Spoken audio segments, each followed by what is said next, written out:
Es un gran placer estar aquí hoy en estas jornadas sobre Eurosocial y especialmente me alegro que efectivamente como excomisaria de la Unión Europea me interesa muchísimo este programa porque lo hemos iniciado nosotros en el año 2005. Yo soy comisaria en el año 2004 hasta 2010 y desde entonces funciona y cada vez funciona mejor. Y esto naturalmente es un gran placer. Pero les tengo que decir que cuando empezamos, de hecho con la CEPAL, ahí empezamos con los primeros cursos, con las primeras ideas, había una reticencia terrible. Estos de la Unión Europea, ¿qué nos quieren decir? Hoy en día, yo creo todos han entendido que es un tema súper importante. Y entonces, gracias por estar aquí y estar aquí en nuestro panel también, que estoy muy contenta de tener aquí a estas personalidades que voy a introducir en el momento que les doy la palabra. Pero hay ministros, hay presidentas del Tribunal Supremo, hay ministros, hay gente de la OECD, de la CEPAL, entonces, y también una vicepresidenta del Congreso italiano. Entonces, gracias por estar aquí.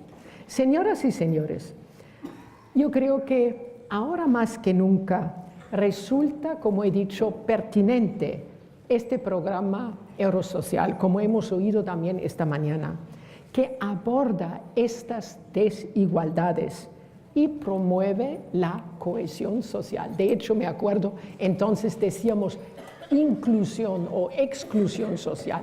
Hoy en día se dice cohesión social. Todo el mundo de acuerdo.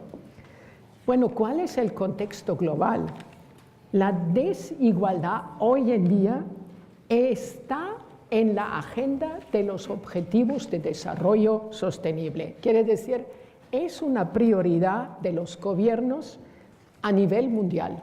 Eso es fantástico. Entonces, sí, necesita siempre tiempo, una nueva idea, pero hoy en día es una idea que todos realmente aceptan. Y lo que es importante es el crecimiento inclusivo. Para reducir la pobreza se han de reducir también todas las brechas socioeconómicas. Y se ha dicho esta mañana muy bien. La cohesión social hoy puedo decir que no solamente es un valor compartido por las dos regiones, sino también es un objetivo que persiguen las políticas públicas. Y es eso lo que queríamos perseguir en su momento, pero era, como digo, un camino largo. Los poderes públicos en ambas regiones han de seguir trabajando naturalmente para ampliar y también consolidar los derechos para amplios sectores de la población. Y en América, las clases medias están creciendo, lo sabemos, pero como ha dicho Rebecca Greenspan esta mañana, son todavía muy vulnerables. Y en Europa, estos sectores más empobrecidos después de la crisis se resisten, menos mal, se resisten a perder estos derechos. Los modelos de bienestar europeos se puede decir, redefinido, pero no se han desmantelado. En un momento dado uno tenía miedo que a lo mejor se desmantelen. No es así. Están aquí y han constituido, yo diría, hasta una malla de seguridad contra la crisis que azota o ha azotado Europa y azota partes de Europa todavía. Y estos regímenes de bienestar, seña de identidad de, si puedo decir, la vieja Europa, siguen siendo una fuente de inspiración para los países de América Latina que avanzan con sus políticas que favorecen la cohesión social. Y lo vamos a oír naturalmente directamente de la gente, de las personalidades que están aquí. Y justamente esta es la labor de un programa como Eurosocial, el de facilitar el intercambio de experiencias. No es imponer, es facilitar, es ver qué hacen ustedes, qué hacemos nosotros, y cada uno puede aprender del otro. Y del aprendizaje entre administraciones públicas de uno y otro lado del Atlántico. Ahora finalmente se trata, y eso siempre es la mejor situación, de un juego win-win, un aprendizaje mutuo en el que ambas regiones dialogan y comparten experiencias de políticas para mejorar la calidad de la vida de la ciudadanía. Y ya entramos en el debate, señoras y señores. Y me gustaría preguntar a Anja Kopač, la ministra de Trabajo, Familia, Asuntos Sociales e Igualdad de Oportunidades de Eslovenia, que antes ya ha hablado, pero también a Marina Sereni, la vicepresidenta de la Cámara de Diputados de Italia. Y ahora viene mi pregunta. Europa, como América Latina, es también diversa. Tanto la Europa emergente como también la vieja Europa, que en parte está en crisis, como he dicho antes, están tratando de redefinir sus regímenes de bienestar, que han sido la piedra angular del proceso de construcción europea.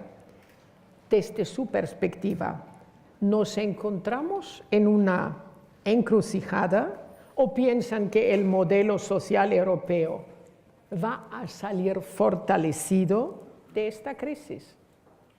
Puedo preguntar primero a la ministra eslovena. Por favor, tiene la palabra. Anja. That welfare state was born on the EU level within the Central Europe.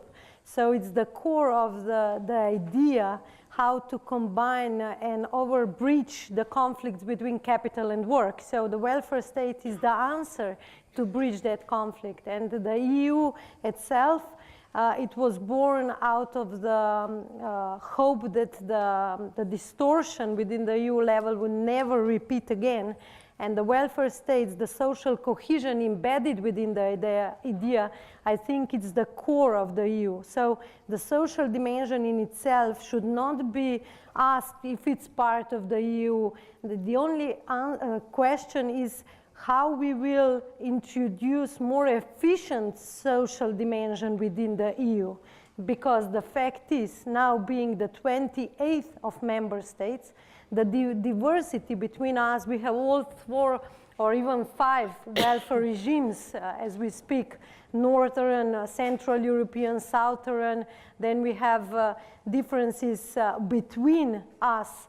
So how we will introduce the social minimum standards within the EU. Now we are discussing the question of unemployment benefits. We started with the free movement of workers, so we were coordinating our social security schemes. We have more and more difficulties with doing that because our social security schemes are so different.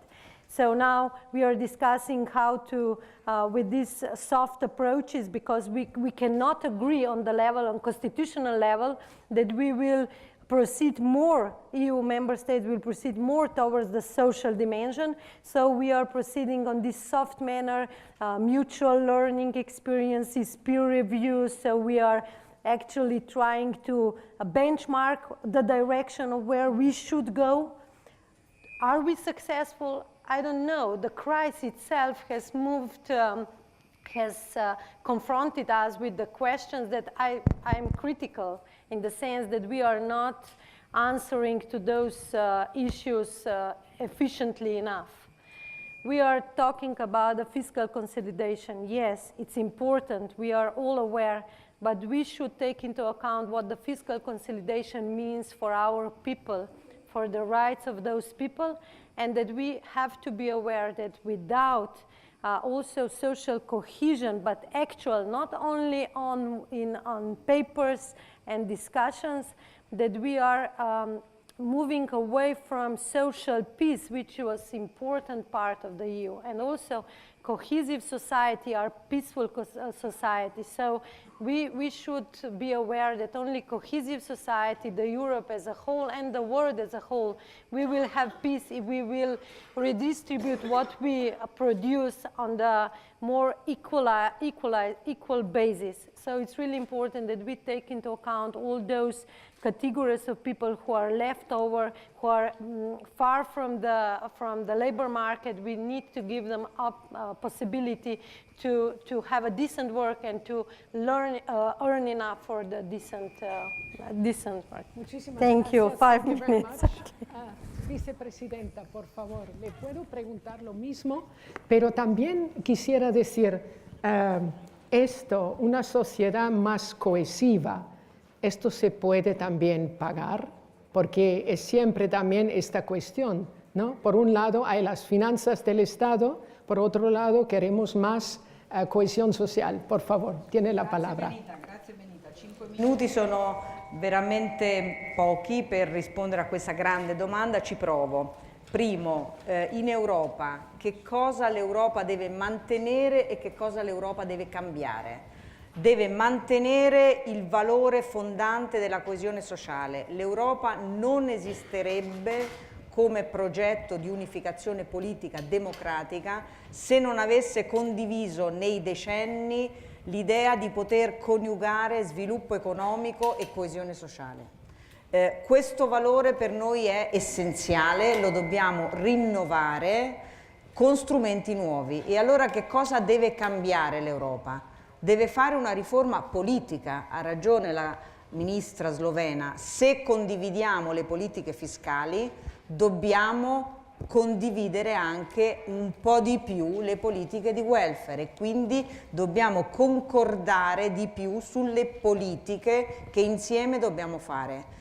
Poi dobbiamo rimettere al centro la politica economica e sociale piuttosto che l'austerità. Noi abbiamo avuto una grande crisi. Questa grande crisi ha imposto delle politiche restrittive sul piano economico-finanziario. Oggi dobbiamo tornare ad investire nella crescita, nel lavoro e nella coesione sociale. Significa fare scelte di bilancio europee, non solo nazionali. Secondo concetto proprio in pillole, l'Italia. L'Italia però deve cambiare per sé. Noi non dobbiamo fare le riforme per l'Europa, noi stiamo facendo delle riforme per l'Italia. La riforma del mercato del lavoro, la riforma della scuola, la riforma del terzo settore, la riforma del sistema delle imprese sociali. Cito solo queste tre, ne potrei citare molte altre perché in questo momento il nostro Paese è impegnato in uno straordinario programma di cambiamento. Con un'unica idea, far ripartire il Paese, far ripartire la crescita è una condizione per dare più risposte ai nuovi bisogni sociali e i nuovi bisogni sociali cambiano perché cambia l'economia, perché cambia il mondo del lavoro. Noi non possiamo più assistere i lavoratori nel loro posto del lavoro, dobbiamo aiutare una persona giovane, adulta o anziana a cambiare probabilmente lavoro nell'arco della vita, che è una straordinaria sfida per tutti, per l'Europa e anche per l'Italia. Infine, se c'è un terreno su cui Europa e America Latina possono continuare a scambiarsi, noi abbiamo bisogno di sistemi di welfare che promuovano eguaglianza, promuovano avanzamento sociale, non assistenzialismo. Credo che le esperienze migliori europee, quelle che hanno resistito meglio alla crisi, ci dicono esattamente questo. Si può avere un welfare forte se non è un welfare che semplicemente assiste gli ultimi. Noi abbiamo bisogno di un welfare che promuove opportunità ad ogni livello. Questo significa avere anche attori diversi. Allora, per esempio, se guardo all'Italia, per noi è fondamentale il ruolo degli enti locali e dei sistemi territoriali, quindi le politiche di welfare non sono solo strumento dei governi nazionali, ma sono strumento esercitato dai governi locali ed è molto importante per noi il ruolo dell'impresa sociale, del volontariato, del terzo settore, cioè se vogliamo delle politiche di prossimità, delle politiche che arrivino ai destinatari, dobbiamo unire politiche pubbliche nazionali a politiche pubbliche di comunità, politiche pubbliche locali. Mi fermo qua. Tante grazie. 51 secondi ho risparmiato. Tante grazie. Fantástico. En América Latina, como en Europa, se entiende que la cohesión social no solo como la reducción de brechas socioeconómicas, sino también para ir contra las brechas territoriales, pero también de género o de etnias. Pero también es clave para la cohesión social la gobernanza que articula este conjunto de políticas, entendiendo por tal institución transparente y legítima, acceso a la justicia, finanzas públicas inclusivas y también sostenibles, etc. Esto es lo que hace que hoy nos acompañen representantes de un amplio abanico de sectores e instituciones. En particular, nos acompañan representantes del poder ejecutivo, legislativo y judicial de América Latina y Europa. Y quisiera incorporarles a la reflexión que estamos haciendo. Su presencia en este encuentro es un reflejo de interés que los gobiernos de ambas regiones hoy en día tienen por la cohesión social y también muestra la importancia de un programa como Eurosocial. Habría acuerdo generalizado que las políticas de protección social son el corazón de los regímenes de bienestar y por eso quisiera empezar haciendo una pregunta a Héctor Cárdenas, que es el ministro de Acción Social de Paraguay. En América Latina se han puesto en marcha principalmente políticas focalizadas y hay un debate en la región sobre focalización versus universalización. ¿Hacia dónde, ministro, quiere avanzar la región después de los programas de transferencias condicionadas que han sido durante años clave en la región para la reducción de la pobreza? ¿Es posible hablar de políticas sociales universales? Tiene usted la palabra. Okay, muchas gracias. Creo que la discusión de focalización versus universalización es un debate que felizmente ya se está superando en América Latina. Hoy se entienden esos dos principios como complementarios. De hecho, la focalización se entiende como un instrumento que lleva a un fin, que es la universalización. Por más de que siguen conviviendo en América Latina políticas focalizadas que llevan a la universalización de acceso a servicios y a bienes, se tiene cada vez más claridad que la focalización es un instrumento que lleva a la universalización.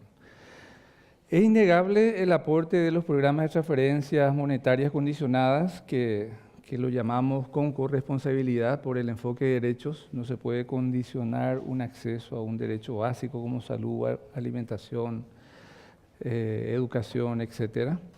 Que estos programas han tenido y fueron estrategias innovadoras y exitosas como programas de protección social.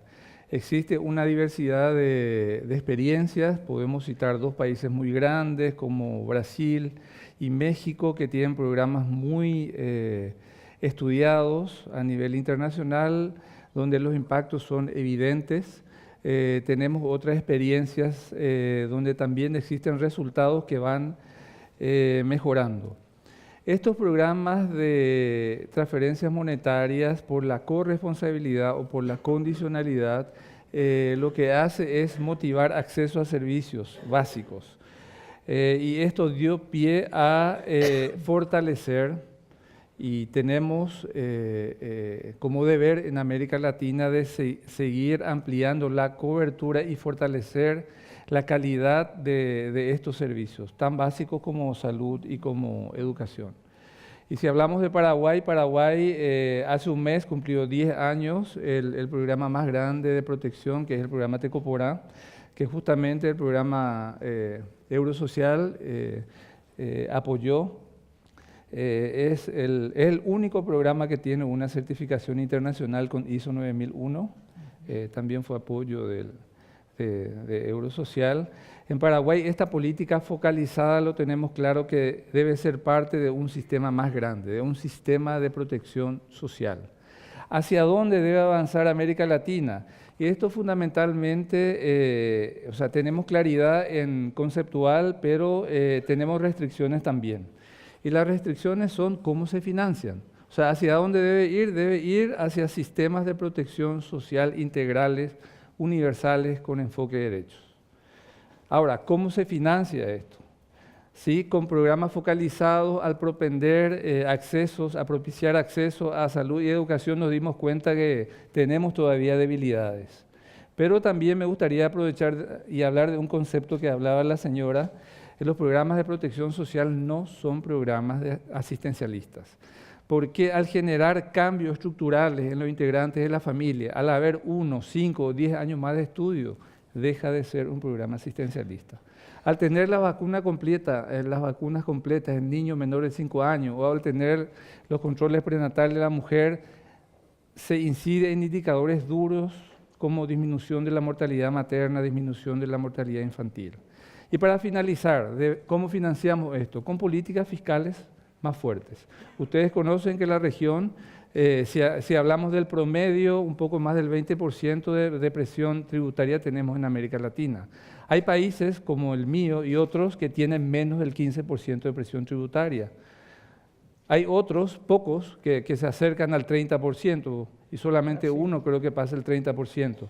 Entonces ustedes se darán cuenta de que hay mucho campo en temas de política fiscal a avanzar, porque esto es lo que va a financiar estos sistemas de protección social integrales universales. Sí es posible avanzar hacia las políticas sociales universales, pero hay pasos a avanzar. Muy bien. Muchas gracias. Estupendo, gracias. Como primer comentario es excelente. Y ahora justamente me gustaría hacer una pregunta a Olga Marta Sánchez, la ministra de Planificación de Costa Rica.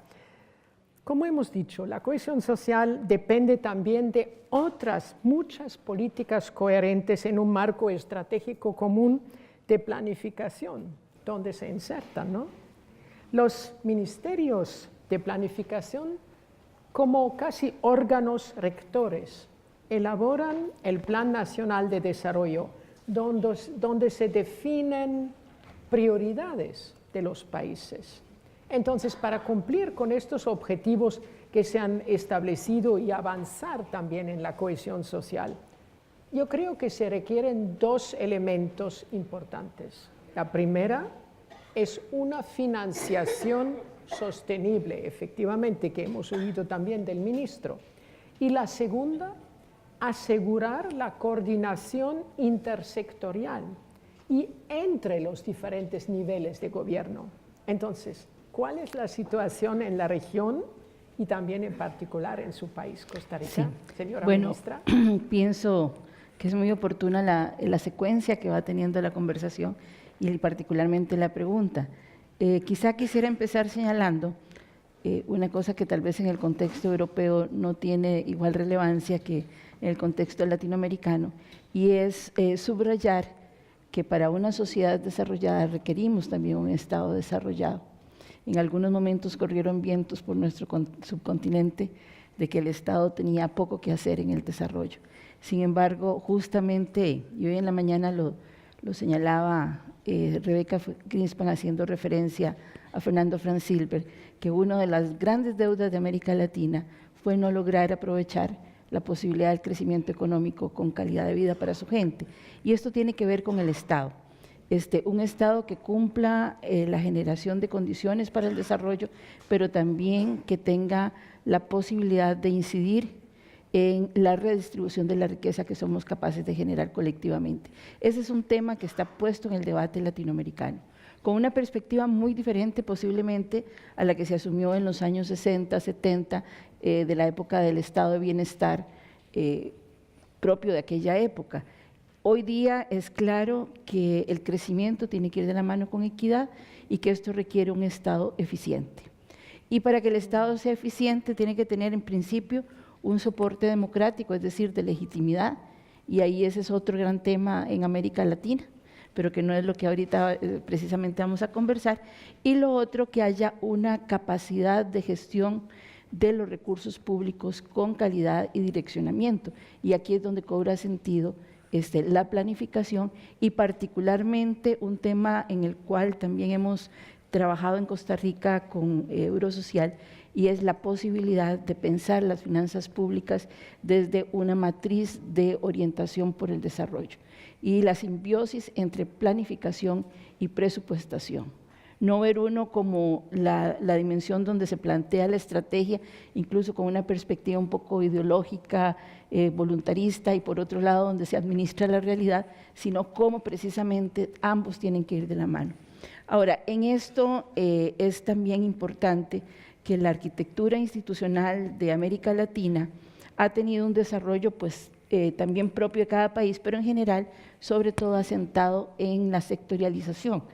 La sectorialización vista como la especialización del trabajo al interior de un organismo complejo como puede ser el Estado. Entonces tenemos las áreas de salud, de educación, de vivienda, etcétera. Sin embargo, hay una cosa que nos reta y es el espacio donde la gente vive.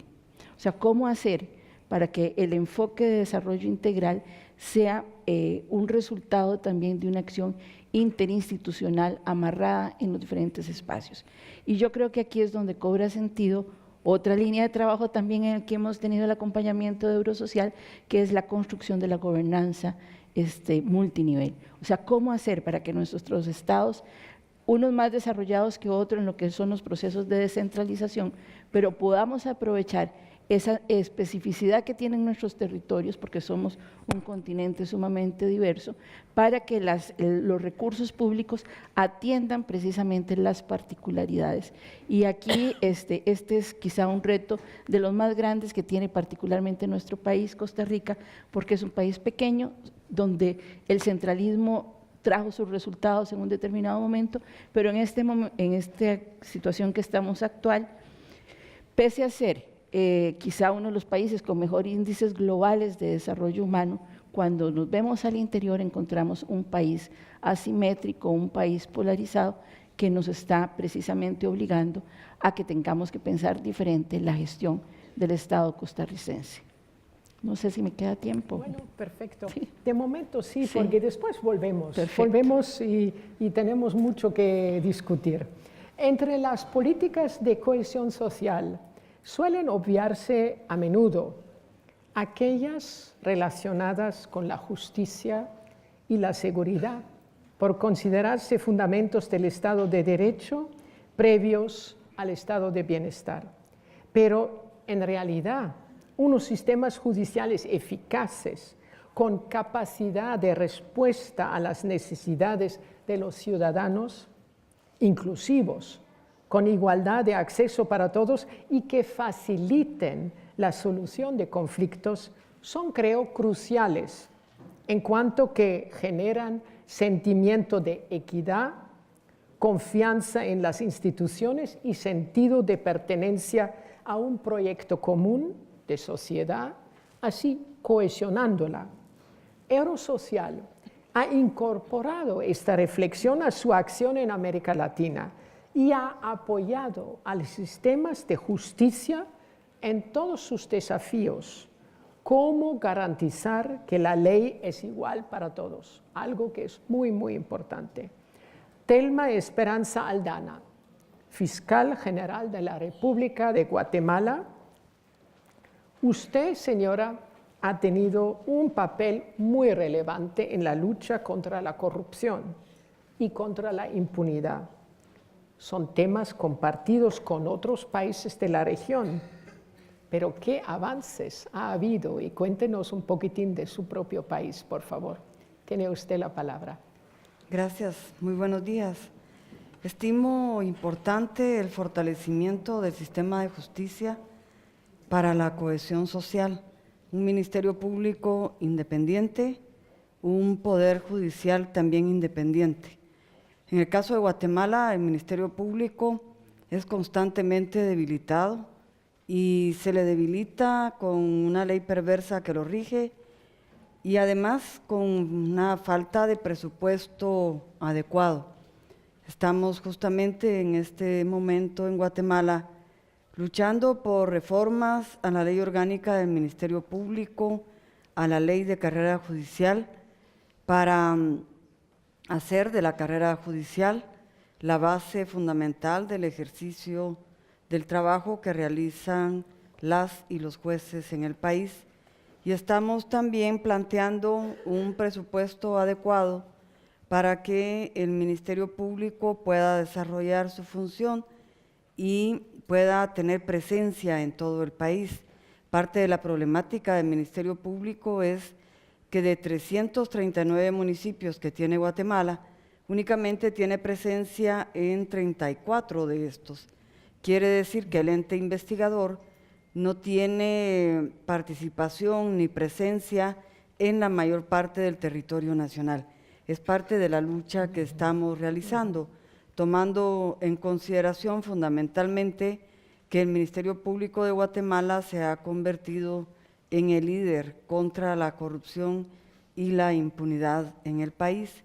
Esto lo hemos realizado con el apoyo de la Comisión Internacional contra la Impunidad en Guatemala, un mecanismo internacional que funciona a partir de que el gobierno de Guatemala solicitó a Naciones Unidas en el año 2007 la instalación de CICIG en el país. De tal manera que fortalecer al sistema de justicia es fortalecer la democracia de nuestros pueblos. Puede todavía seguir un poquitín. Muy bien. Indudablemente, para combatir la corrupción y la impunidad, en primer término, hay que comprender y aceptar que hay corrupción en un país, es como una enfermedad, hay que aceptar que la tenemos para buscar cómo la curamos. Y descansar en un ente investigador independiente que utilice métodos modernos de investigación, que esa investigación se realice de manera objetiva y transparente. No se trata de linchar políticamente a ningún funcionario de Estado, se trata de llevar ante las y los jueces de un país a las personas que cometen corrupción, sabiendo que la corrupción lesiona los intereses y los derechos de las personas más pobres. Muchísimas gracias por este primer comentario.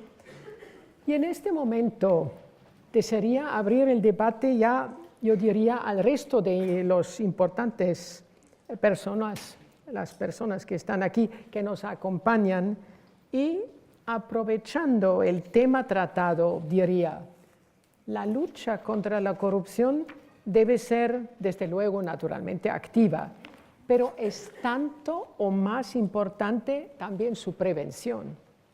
Son dos caras de la misma moneda. De hecho, estamos en un momento en que la ciudadanía está más informada y exige más información de sus representantes políticos. Y en este sentido, las políticas de transparencia y acceso a la información se van convirtiendo en una prioridad cada vez más alta en la agenda de los gobiernos para la confiabilidad de las instituciones. Y siempre que se piensa en las políticas de cohesión, se piensa también en el poder ejecutivo. Pero el judicial, evidentemente, es clave. Entonces, quisiera preguntar a nuestra alta representante de la Corte Suprema de Justicia de Costa Rica, la señora Zarela Villanueva. A nivel regional se aprobaron las reglas de Brasilia. ¿Cuáles son ahora los pasos siguientes para conseguir un acceso efectivo para todos? Y por favor, cuéntenos un poquitín su experiencia en Costa Rica. Tiene la palabra. Muchas gracias. En primer lugar, decir que en la cohesión social el papel de la justicia, de la administración de justicia, es fundamental. Es decir, es el último reducto que tienen la ciudadanía para el respeto a sus derechos. El acceso a la justicia como un derecho fundamental y un derecho instrumental es fundamental para la democracia. De ahí que el papel de los poderes judiciales es básico, su fortalecimiento también lo es. Esa es la primera idea. La segunda idea que quisiera transmitir es, después de las reglas de Brasilia, ¿qué? Las reglas de Brasilia nos permitieron visibilizar a las personas usuarias. Pero creo que de la visibilización falta concretar. Es decir, ¿quiénes son las personas que van a la justicia? ¿Dónde y cómo se invierten los recursos? Ponerle rostro a estas personas. ¿Y cómo lo hacemos? Mejorando los sistemas estadísticos.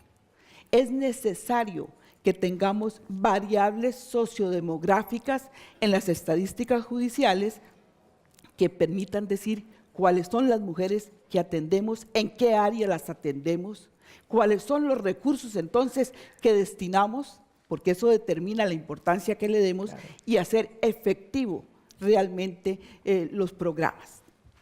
Y dejar o pasar de hablar en un ámbito general a lo concreto, a visibilizar no expedientes, no números, sino las personas que requieren el servicio de la justicia. Es decir, mejora de los sistemas de gestión y sistemas de recolección de datos, identificación exacta de las personas usuarias como lo haría cualquier otro servicio. Es decir, en qué servicio están las mujeres, que son el 50% de la población, dónde están las víctimas y dónde están las personas afrodescendientes, dónde están las personas indígenas y qué servicio le damos. Pasar a eso. El otro punto que quisiera yo destacar es que efectivamente los poderes judiciales tienen o son parte del ambiente y de la falta de credibilidad y confianza. Y tenemos que trabajar en esto. ¿Y cómo trabajar? Tenemos que ir al reforzamiento institucional y yo digo al fortalecimiento institucional, a gobiernos abiertos, implementación de los sistemas de datos abiertos. ¿Qué hacemos? ¿Cómo lo hacemos? ¿Cómo manejamos el presupuesto?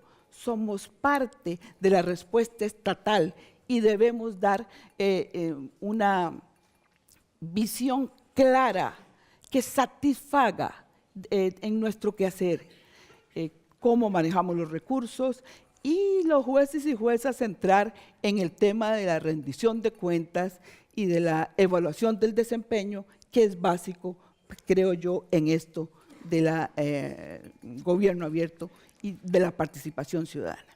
Muchas gracias. Entro después a otros puntitos. Sí. Hacemos otro turno, ¿eh? Okay. No se preocupe. Perfecto. Sí. Pero creo que es quizá más interesante, más interactivo, si cada uno después puede también responder al otro, etc. Antes había hablado de las políticas de transparencia y acceso a la información, que se han también convertido en una prioridad cada vez más alta en las agendas de los gobiernos para la confiabilidad de las instituciones. Aquí yo quisiera preguntar a Jimena Puente, que es presidenta comisionada del Instituto de Transparencia y Acceso a la Información Pública de México, que está aquí en la primera fila, que también nos da su idea. ¿Qué importantes aprendizajes y lecciones se pueden derivar de las experiencias latinoamericanas y mexicanas en particular? Tiene la palabra. Muy buenos días tengan todas y todos ustedes. Primero, un agradecimiento a Eurosocial por la oportunidad de estar aquí dialogando sobre todo con un tema tan importante para América Latina, para Europa y para el resto del mundo como es la cohesión social. Efectivamente, desde el inicio de este diálogo se vio que un tema central era la confianza en las instituciones y cómo generar un nuevo diálogo y un nuevo vínculo entre el ciudadano y sus instituciones para elevar los índices de confianza. Me parece que la transparencia, la rendición de cuentas y el combate a la corrupción son temas fundamentales para pasar de esa democracia que antes se veía como el acto de emisión de voto a una verdadera democracia sustantiva que le permita al ciudadano participar. Es indispensable poderle dar herramientas que le permitan estar cada vez más, pero sobre todo mejor informado. Y para eso la transparencia es fundamental. Solamente para compartirles algunas cifras del último estudio de Latinobarómetro. El 37% de la población latinoamericana está satisfecha con la democracia en su país, solamente el 37%. El 26% de la población afirma que las elecciones son limpias. Los latinoamericanos son los más insatisfechos con su democracia. Y bueno, pues esto nos da un panorama de no solamente de especificar o de tener muy localizado una problemática que creo que compartimos entre nuestros países, sino sobre todo ver qué soluciones tenemos. Y para esto, bueno, pues hace unos días estuvimos en la Organización de las Naciones Unidas precisamente sobre algo que comentó la señora moderadora, de ver cómo el combate a la corrupción y el fortalecimiento y la generación de instituciones más transparentes es parte de la Agenda para el Desarrollo 2030. Y me parece que diálogos como estos, bueno, pues podemos intercambiar sobre todo experiencias de qué es lo que estamos haciendo los países para incrementar y sobre todo para fortalecer ese vínculo ya tan desgastado. Ahora estábamos viendo, los ciudadanos ahora buscan otras maneras de participar, no solamente en la política tradicional, sino a través de la importancia de las organizaciones de la sociedad civil. Y muy rápido, porque aquí tengo mi cronómetro, ¿verdad? ¿Cuáles son algunas acciones muy concretas, pero me parece muy importante compartirlas? ¿Qué está haciendo México al respecto? En México la transparencia y la rendición de cuentas se ven como una política de Estado. Acabamos de tener una importante reforma estructural que permite a todas las personas, ojo, sean nacionales o extranjeras, hacer cualquier pregunta a sus autoridades. ¿A cuáles autoridades? Poder ejecutivo, legislativo, judicial, fideicomisos y fondos públicos, sindicatos, partidos políticos, y en general la ley es muy clara: cualquier persona física o moral que reciba o ejerza recurso público.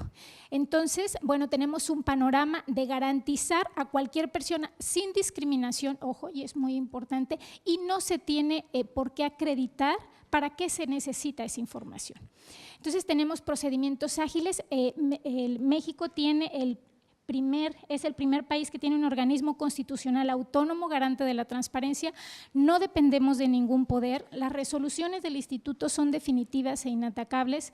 Tenemos una ley general de transparencia que fija los estándares de lo nacional a lo subnacional sin diferencias, y esto es un reto como país muy importante: garantizar el acceso a la información independientemente en el lugar donde se encuentren, para la generación verdaderamente de una política pública. Y en mis últimos segundos de intervención, nada más para ponerles en contexto alrededor de cuántas solicitudes de información llevamos en este año: más de 110,000 y más de 5,000 recursos de revisión. Sabemos que este es un gran tema como país, pero a través de esta reforma constitucional, de esta nueva ley general y sobre todo de las políticas públicas para garantizar que verdaderamente la transparencia y el acceso a la información sean una realidad que permita cada vez más a los ciudadanos vincularse con el gobierno. Muchísimas gracias. Muchísimas gracias. Y siguiendo con este tema del acceso a la justicia, que es un gran tema, como hemos oído, uno de los grupos vulnerables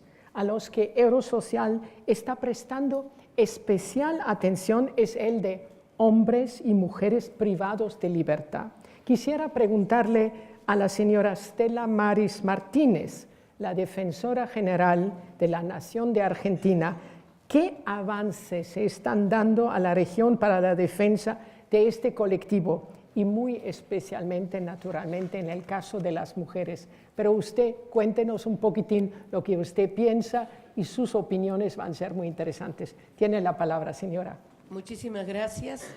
Hemos tenido avances normativos muy importantes, y también gracias a Eurosocial la Asociación Interamericana de Defensorías Públicas ha colaborado mucho en la redacción de guías para el tratamiento de los privados de libertad, también en manuales de monitoreo de derechos humanos en el interior de las cárceles, del mismo modo manuales para los jueces de ejecución, y se acaba de terminar, todavía no está impreso, un manual sobre las reglas de Bangkok que regulan los derechos de las mujeres privadas de libertad. O sea, esto es un trabajo importantísimo y un compromiso de AIDEF.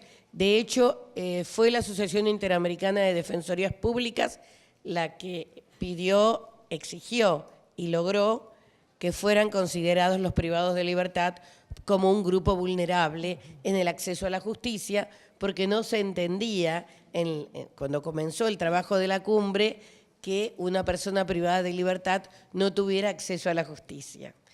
De cualquier manera, respecto a las mujeres concretamente, tenemos problemáticas importantes.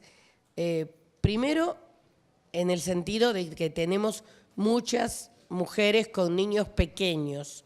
En la República Argentina hay una cárcel modelo, que permite que estén hasta los 5 años.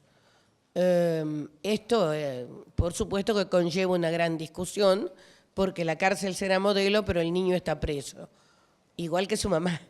Lo cierto es que logramos, con la ayuda de la Banca de la Mujer del Congreso, sacar una ley por la cual toda mujer privada de libertad, embarazada o con niños menores de 5 años, tenía derecho a arresto domiciliario. Esto los jueces no lo aplican, y en este momento se está haciendo una investigación, haciendo un relevamiento de las razones normativas que esgrimen en sus sentencias y, lo que es para nosotros más importante, cuáles son los prejuicios que alientan esta postura. Porque desde que la ley fue aprobada, la mayoría de estas personas no son peligrosas y suelen estar presas por cuestiones relativas a drogas. Son mulas, o sea, son traficantes de pequeñas cantidades y, sin embargo, no se les permite, esta ley no las beneficia utilizando distintas excusas. También en el tema del acceso a la justicia de las mujeres privadas de libertad, se ha creado un grupo especial de abogadas que no son las que las defienden y los defienden en la causa penal, sino que hacen concientización de los derechos de la mujer dentro de la cárcel. Gracias a este grupo de abogadas, son todas mujeres, también las abogadas, por ejemplo, se les explicó a las mujeres privadas de libertad que tenían derecho a un beneficio social que se llama Asignación Universal por Hijo, y es una cantidad de dinero que se le da a cada niño de madre soltera que debe cumplir con el plan de vacunación, escolarización. Bueno, las mujeres privadas de libertad creían que ellas, como estaban presas, no tenían derecho a obtener este beneficio. Se les explicó que sí, se litigó cuando tuvieron algún tipo de traba para obtenerlo, y tanto las que tienen sus niños con ellas como las que están presas, pero los niños están afuera, obtuvieron esta ventaja. Pero, con esto termino, hay algo muy importante y que creo que es una realidad para todos nosotros. Han crecido exponencialmente la cantidad de gente privada de libertad en todos nuestros países. Esto no tiene nada que ver con la lucha contra la corrupción, ojalá, porque lo que está creciendo es el número de gente más vulnerable. Y además está creciendo muchísimo el número de mujeres privadas de libertad. Entonces, por eso, obviamente, tenemos que seguir trabajando y obviamente necesitamos la ayuda de Eurosocial. Muchísimas gracias, señora defensora. Y tiene razón, efectivamente hay que seguir trabajando y es realmente una señal triste que haya más gente vulnerable, como usted dice. Relacionado de alguna manera con lo anterior, la región está también dando pasos para abordar el tema de la violencia de una manera integral, haciendo hincapié en la prevención y también incorporando a otros actores en este proceso, como puede ser educación, trabajo o salud, etc., además de también organizaciones de la sociedad civil. El Salvador es uno de los países que sufre este problema con mayor intensidad. Y por eso hoy en día, y estamos muy agradecidos, nos acompañan dos figuras claves del Poder Ejecutivo de El Salvador con competencias en este tema. Por un lado, Aristides Valencia, el ministro de Gobernación y Desarrollo Territorial, y Benito Lara, ministro de Justicia y Seguridad Pública. Quizá preguntar primero a Benito Lara si Centroamérica, que puso en marcha una estrategia en el marco del SICA, está dando pasos decididos para reducir la violencia en este sentido. Bueno, gracias. Por favor. Gracias. Efectivamente, hay una política de prevención en Centroamérica que está dando algunos pasos, pero no muy acelerados. Y en el caso particular nuestro, nosotros hemos planteado de que es importante elaborar y construir en conjunto políticas de seguridad pública que tengan la característica de ser políticas de Estado.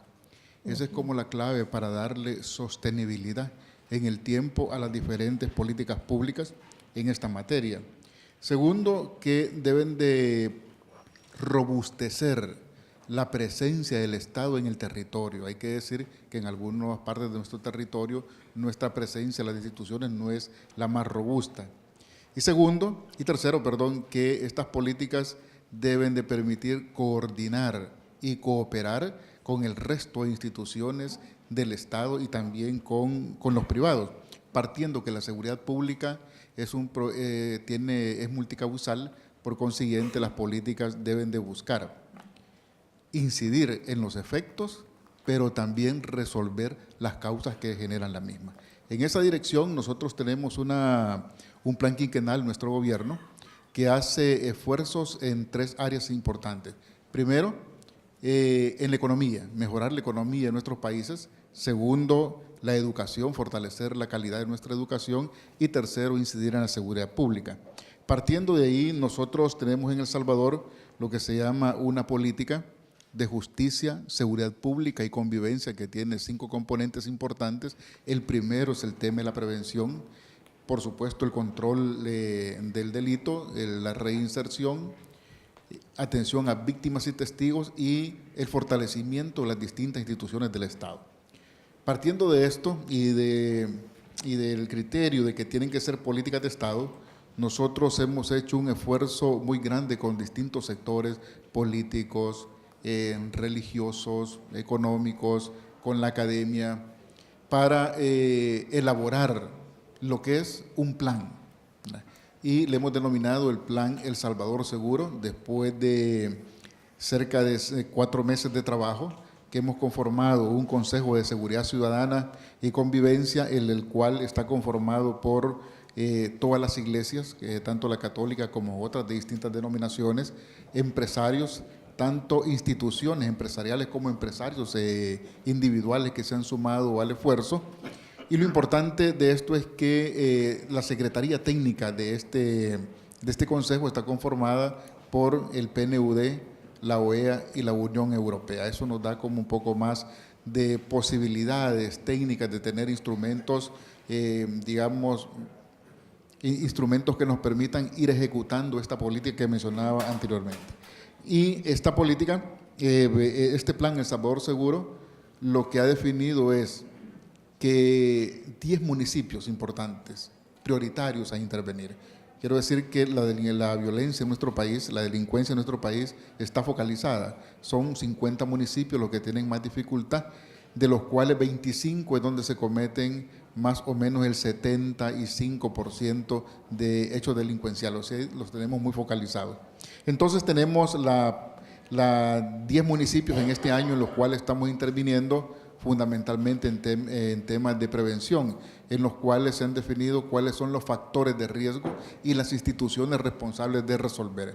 Tenemos el mandato presidencial de ser más eficientes en el préstamo de los distintos servicios básicos que necesita la población, cómo resolverle otra serie de factores que tienen que ver con educación, con obras públicas, y entonces buscamos que los liderazgos locales, es decir, los gobiernos locales, juntamente con el resto de instituciones del Estado, que puede ser el Ministerio de Educación, Obras Públicas, Gobernación, puedan incidir en estos factores buscando la participación activa de la gente. Creemos nosotros que este es un punto muy importante. Nosotros hacemos un esfuerzo de poner en el centro el papel y la acción que deben de jugar los ciudadanos. Muchísimas gracias. Y Aristides Valencia, al ministro de Gobernación y Desarrollo Territorial, quisiera preguntar, ¿estas políticas se diseñan, supongo, a un nivel nacional, pero se implementan a nivel local? ¿Y están los territorios preparados para abordar estos desafíos? Bueno, muchas gracias, muy buenos días a todos y todas. Un agradecimiento a Eurosocial por esta invitación. Ciertamente es una oportunidad muy interesante, muy educativa para todos nosotros. Yo creo que todo lo que hemos hablado aquí, las construcciones que nosotros permanentemente estamos haciendo, siempre tienen como objetivo el asegurar que se consoliden en mejores condiciones de vida para la comunidad. El nivel de eficiencia que nosotros podemos alcanzar depende precisamente de que la comunidad, la población en general, los ciudadanos y ciudadanas puedan hacer suyos esta construcción que estamos haciendo, esta construcción política, esta construcción social. En ese sentido, nosotros como gobierno, por supuesto, también tenemos una historia que como gobierno, como Estado, nos hemos visto afectados por la aplicación de políticas que buscaron reducir la presencia del Estado, la presencia del gobierno en el territorio, y también colocaron a la población en una situación de indefección. En este sentido, ahora, digamos, lo que nosotros estamos buscando es precisamente emprender la ruta contraria, es decir, ir construyendo cada vez más mejores condiciones, mejores servicios en un enfoque de derecho, tal como se ha mencionado aquí. Y para ello, la parte fundamental es precisamente la participación, la construcción de gobernanza, y esta se alcanza a partir de la identificación de los actores sociales en el territorio, es decir, los actores tanto de gobiernos locales como también la participación de la sociedad organizada. Nosotros en este año y medio hemos estado precisamente trabajando en esa dirección y buscando que todas estas políticas, tales como en el tema de seguridad, en el tema de educación, en el tema productivo de empleo, empleabilidad, partan precisamente de las iniciativas que tiene la comunidad, aprendiendo de las capacidades, de las especialidades, buscando su innovación, es decir, construyendo ese desarrollo precisamente a partir de las condiciones que existen en los territorios. Yo solo quiero agradecer, ¿verdad?, porque el panel, todas las participaciones contribuyen precisamente a que uno vaya cada vez ampliando, digamos, su margen, su horizonte de trabajo y especialmente Eurosocial. Gracias. Muchísimas gracias, ministro.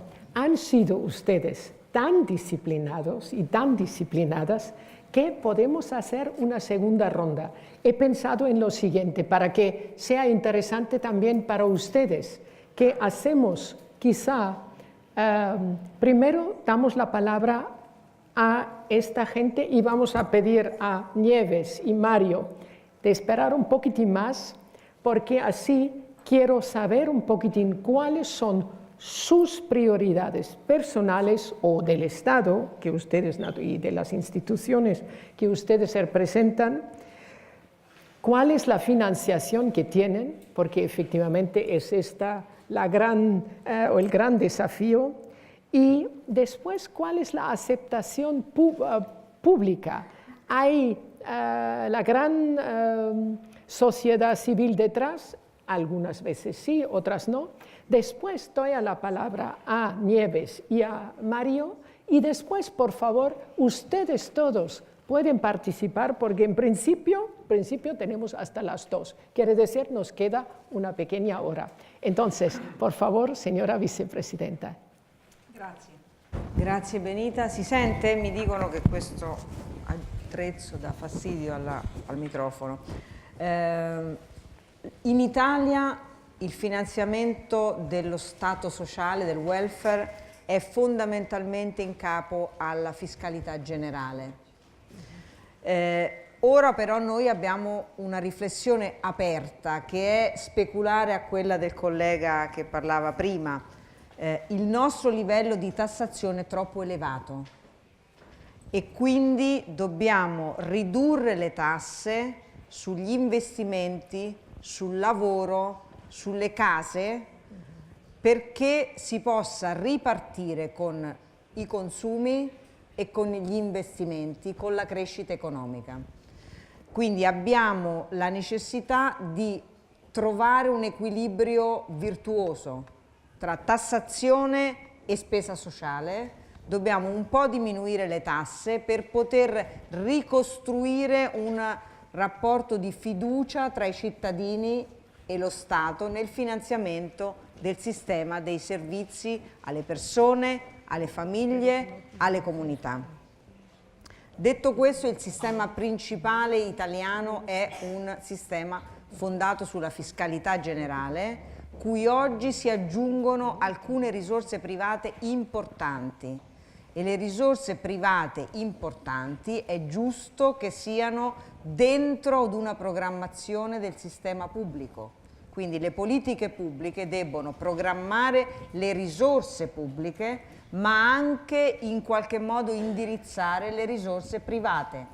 Proprio per questo è molto importante in Italia in questo momento la riforma che noi stiamo facendo del cosiddetto terzo settore, che è impresa sociale, fondazioni non profit, volontariato, un sistema che mobilita moltissime persone ma anche moltissimo denaro, e quindi noi vogliamo che questo denaro possa concorrere a realizzare un sistema di welfare più vicino ai cittadini, più flessibile dal punto di vista delle prestazioni e anche meno costoso per il sistema pubblico. Voglio aggiungere una cosa, se posso, non ho mandato quanto tempo ho, Benita? 3-4 minuti. Ah, va bene, allora ancora siamo... volevo aggiungere una cosa sul tema che ho sentito dagli altri colleghi e amici, sulla fiducia nei confronti delle istituzioni. Io qui sono l'unico rappresentante parlamentare, cioè sono l'unico rappresentante di un Parlamento. Quale può essere il ruolo dei parlamenti in questa sfida? Perché il barometro latinoamericano segnala sfiducia, ma anche quello europeo segnala sfiducia. Anche in Europa e anche in Italia, se andiamo a guardare la fiducia sui partiti politici e sui parlamenti, andiamo abbastanza giù nella graduatoria. Allora, come facciamo a restituire, a ricostruire una relazione di fiducia tra i cittadini e le nostre istituzioni democratiche, cioè quelle che vengono elette attraverso il voto popolare?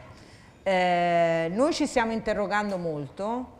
Tra le iniziative che credo siano originali e utili da, condividere, c'è una carta dei diritti di Internet che il Parlamento italiano ha costruito, non come strumento legislativo. Abbiamo coinvolto esperti, soggetti della società civile, autorità morali, per poter costruire un decalogo di come possiamo garantire l'accesso a questi nuovi strumenti della partecipazione, perché internet può essere un grande strumento di partecipazione, ma può anche essere un grande strumento che alimenta disinformazione, populismo, demagogia.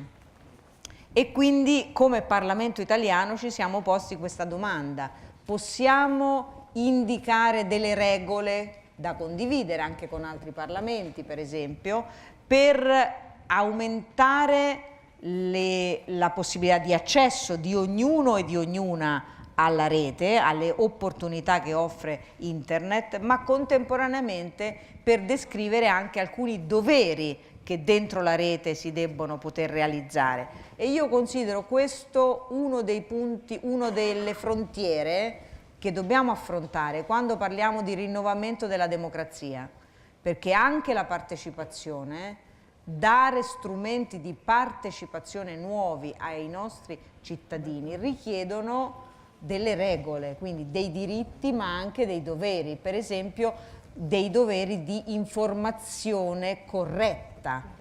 E ho sentito l'esperienza messicana, per questo mi è venuto in mente di citare questa esperienza italiana. Non è la priorità ovviamente del governo, non è, diciamo, quello su cui stiamo lavorando di più per quanto riguarda la riforma del welfare, però credo che sia un tema connesso a come noi ricostruiamo il rapporto di fiducia con i nostri cittadini che pagano e usufruiscono dei nostri sistemi di welfare. Muchas gracias. Thank you very much. Nuestra alta representante de la Corte Suprema de Justicia de Costa Rica, doña Zarela Villanueva, por favor. Bueno, quisiera compartir aquí la experiencia de un observatorio externo de participación ciudadana al que se ha abierto la justicia costarricense.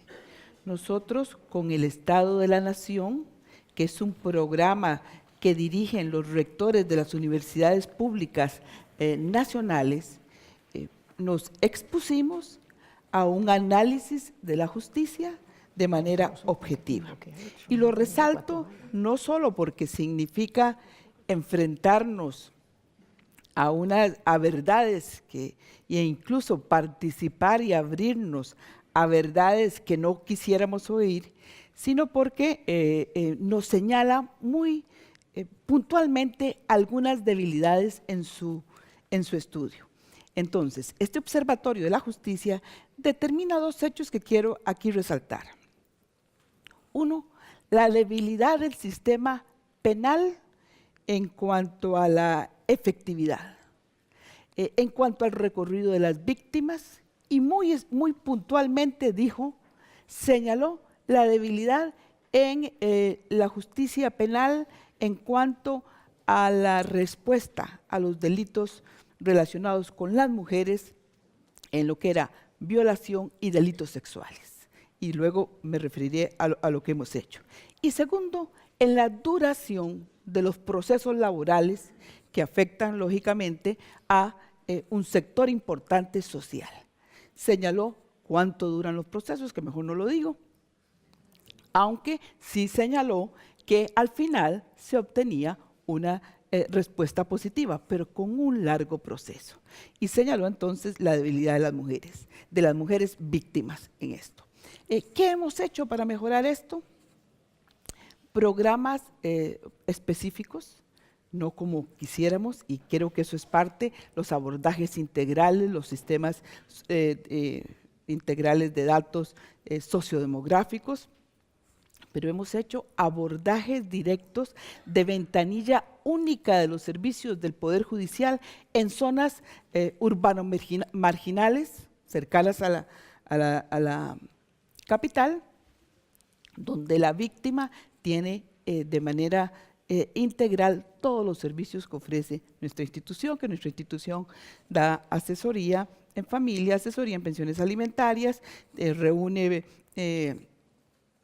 servicios de violencia doméstica, fiscalía y medicatura forense en un solo lugar sin necesidad de una ley, porque una de las debilidades que tenemos es que para promulgar una ley se duran 10 y 12 años. Entonces trabajamos en servicios integrales a víctimas. Y el segundo punto que quiero señalar como una experiencia importante es respuesta inmediata en las 72 horas con programas determinados a las víctimas de violación, en una acción que reúne al Estado costarricense, porque reúne a la Caja, reúne a la policía y reúne los servicios del Poder Judicial. Esto lo hemos extendido en áreas no solo de la capital, sino donde se ha determinado que hay una mayor incidencia de este tipo de delito. Eso es lo que quería señalar por este momento. Muchísimas gracias y gracias también por estas experiencias tan claras y puntualizadas. Telma, Esperanza Aldana, nuestra fiscal general de la República de Guatemala, tiene unas experiencias muy claras en este momento y quisiéramos saber un poquitín qué han hecho. Muchas gracias. Realmente la lucha contra la corrupción, sin lugar a dudas, está en la agenda de todos los guatemaltecos. Y es que Guatemala ha comprendido que la corrupción formaba parte de nuestra cultura. Me explico. Cuando teníamos a un gobernante, cualesquiera de los que han estado al frente del país en la era democrática, la población decía que robe pero poquito, o bien decía que robe pero que haga obra. Llegó a tal grado la tolerancia hacia la corrupción que se aceptaba entonces que los gobernantes robaran pero que hicieran algo por el país. Me parece que a partir del 16 de abril de este año, cuando el Ministerio Público y la Comisión Internacional contra la Impunidad en Guatemala llevamos ante los tribunales el caso que en Guatemala conocemos como la línea, que se refiere al delito de defraudación aduanera, hubo un despertar en Guatemala y ahora los guatemaltecos han cambiado esa cultura de tolerancia a la corrupción. En Guatemala ya no se dice que robe, pero poquito. En Guatemala se dice cero tolerancia a la corrupción. Y este despertar del pueblo guatemalteco, sin lugar a dudas, tiene un abanderado que es la juventud guatemalteca. Las y los jóvenes de Guatemala, particularmente los universitarios, se unieron por primera vez en la historia. La universidad estatal con las universidades privadas se unieron en esta lucha contra la corrupción y junto a ellos toda la población guatemalteca clamaba por el cese a la corrupción. Fueron más de 20 semanas de manifestaciones pacíficas, no hubo un herido. Llegaron a la plaza central miles y miles de guatemaltecos y cuando terminaban sus concentraciones ellos mismos limpiaban la plaza para no dejar ni siquiera basura. Y además muchísimas mujeres y hombres se hacían acompañar de sus hijas y sus hijos para inculcarles la no tolerancia a la corrupción. Las niñas y los niños que acompañaban a los padres recibían la explicación de que estaban manifestando pacíficamente en la plaza central porque también desde la niñez se debe enseñar a no tolerar la corrupción. Entonces la participación de sociedad civil, la participación ciudadana, sin duda es fundamental en la lucha contra la corrupción. Yo resalto particularmente esa participación de la ciudadanía en la lucha por sus derechos y en su lucha por una sociedad en condiciones de igualdad a la que tengan acceso en todos los órdenes. Muchísimas gracias, qué interesante. Y Héctor Cárdenas, también ya nos ha dado algunas ideas y pinceladas de lo que está haciendo antes, pero ahora, por favor, entre más en detalle. Muchas gracias. Solo un elemento por comentar que la señora Rebeca Grispa mencionó, el tema de que América Latina en estos últimos 10, 12 años fue la región que más personas, más familias ha quitado de la situación de pobreza y también es la única región en el mundo que ha disminuido la desigualdad. En ese caso me gustaría resaltar que los programas de transferencia monetaria, que son instrumentos focalizados, han contribuido a eso. Pero como hice en mi primera intervención, entendemos que estos programas son programas transitorios porque entendemos también de que la única forma sostenible de salirse de la pobreza de personas y familias es que ellas mismas generen sus propios ingresos. ¿Y cómo se logra eso? Que estas familias y personas tengan capacidades para generar esos ingresos. Me gustaría mencionar lo que ya dije, la región debería avanzar hacia sistemas de protección social integrales, universales. Se debe encontrar la forma de financiar estos sistemas de protección. En estos sistemas de protección se combinan acciones de protección propiamente dicha, se deben de combinar también acciones de promoción e inclusión económica. Pero fundamentalmente hay que poner el acento en una salida, en una puerta de salida de estos sistemas que debería ser el empleo formal. Entonces, me permito una suerte de sugerencia, tal vez a Eurosocial 3, poner énfasis en este puente o cómo generar un puente eficiente dentro del marco global de los sistemas de protección social, esa transición de los sistemas construidos hoy para el área, para familias que están dentro del eje no contributivo al eje contributivo. Entonces, dos ejes en donde debemos construir un puente cada vez más eficiente, tal vez a través de las políticas de regulación de mercados laborales o otras.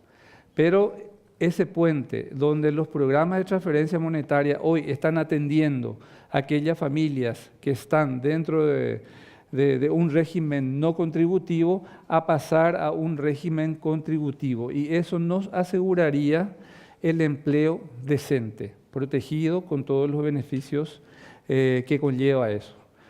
Y por otro lado, no dejar de lado el tema de seguir fortaleciendo la institucionalidad social. Me decían en otro encuentro por qué el área económica tiene más solvencia, pareciera más técnico, etcétera, que el área social. Y bueno, tal vez es que desde la crisis de los 80 recibieron una serie de asistencia de organismos de cooperación internacional que ha hecho que se hayan naturalmente fortalecido. Y los nuevos gabinetes sociales que llevan 10, 12, 15 años, en el fondo son nuevos. O sea, construir esas instancias de diálogos, de diferencias, de acuerdos y por supuesto de construir también, fortalecer las instituciones específicas. Entonces, básicamente eso es lo que quería comentar para tal vez pueda ser una pista para próximos temas de la cooperación. Estupendo, supongo que Eurosocial lo va a considerar. Bueno, Ministra de Planificación de Costa Rica, Olga Marta Sánchez, por favor, ¿qué tiene sus ideas? Usted nos hacía 3 preguntas que son las medulares siempre. O sea, ¿cuáles son las prioridades? ¿Cómo lograrlas y con qué lograrlo? Bueno, nuestro gobierno tiene 3 prioridades claramente establecidas que van desde una reactivación económica que genere emprendimientos con sostenibilidad económica, ambiental, que genere empleo de calidad. Esto, digamos, como un elemento fundamental también para combatir uno de los grandes problemas que como nación tenemos, que es la desigualdad. Y derivada de la desigualdad, una pobreza que se nos ha fijado en alrededor de un 20% a través de los últimos 30 años. Eso es mucho, pese a los esfuerzos de política social que desde entonces se vienen haciendo y que lo que nos muestra la evidencia es que lo que ha sido fundamentalmente como un colchón de contención, pero no, digamos, de retracción de las condiciones de pobreza de una parte de la población. Y el tercer elemento es un gobierno mucho más eficiente, más transparente y capaz de generar mayor valor público. Entonces, ya quizá poniendo énfasis en un aspecto que tenga más que ver con el ámbito de mi propio trabajo de planificación, estos tres pilares hilvanaron el Plan Nacional de Desarrollo, que es un plan vinculante para toda la institucionalidad pública. Bajo un enfoque que quisimos dar un salto en ese momento de que pudiera ser un Plan Nacional de Desarrollo evaluable, o sea, donde estuvieran claras no solamente los propósitos, sino que cada uno de esos propósitos se va a implementar a través de programas, proyectos que tienen sus resultados precisos, sus sistemas de metas y de indicadores pues cuantificables, claramente seguibles, y que esto pudiera también contribuir a la unidad a toda la gestión pública. O sea, siendo un país pequeño, tenemos 326 instituciones públicas agrupadas en 16 sectores, eso es bastante complejo, sobre todo darle un direccionamiento. No obstante eso implica uno de los grandes retos, que es la reforma institucional, la reforma de la gestión pública. Por un lado, una cosa es formularlo en esta nueva perspectiva y otra es asumirlo dentro de una institucionalidad que ha estado más acostumbrada a dar cuenta de lo que hace, los resultados de aquello que hace. Entonces, ahí viene un trabajo importante, no solamente de formulación, sino también de articulación, lo mencionaba anteriormente, de la planificación con la presupuestación, del seguimiento de las finanzas públicas y de un sólido sistema de seguimiento y evaluación que no lo ha habido. Tenemos alrededor de una década de estar ensayando el seguimiento, más no así la evaluación. Y el otro gran tema, ya lo habían mencionado algunos de los colegas acá, es cómo nos financiamos. Ahí, lógicamente, tenemos que pensar en dos perspectivas.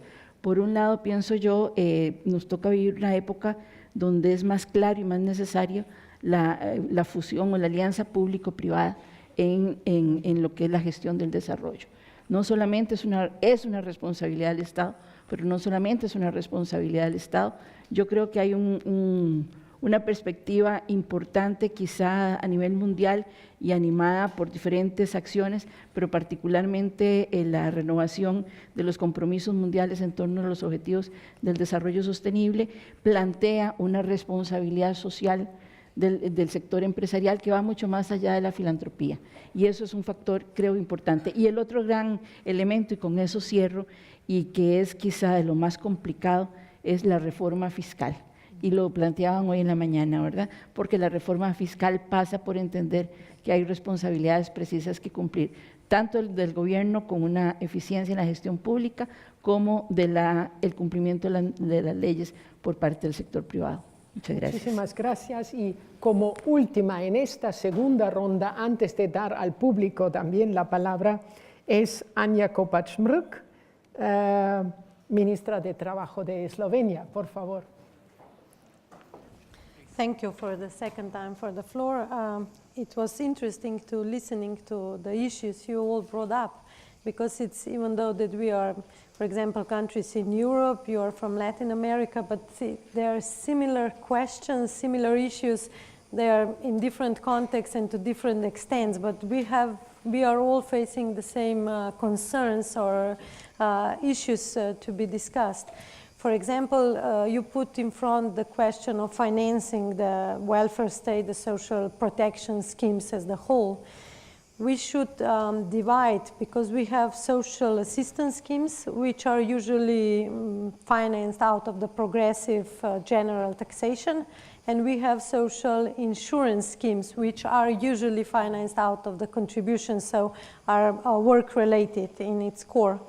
And with the changes on our labor markets we are facing all because of globalization, we are facing the problems that employment contract, which is usually the base for paying social contribution, is not the only one. So we are facing, for example, in Slovenia, we have growing amount of student work, then we have informal work and so on. And the issue, how we can provide for these growing categories social security. So how we are putting them within the social protection schemes, not being only reliable on the social assistance schemes, which we all know they are only basic, so they are covering only basic needs, satisfying only the decent minimum life.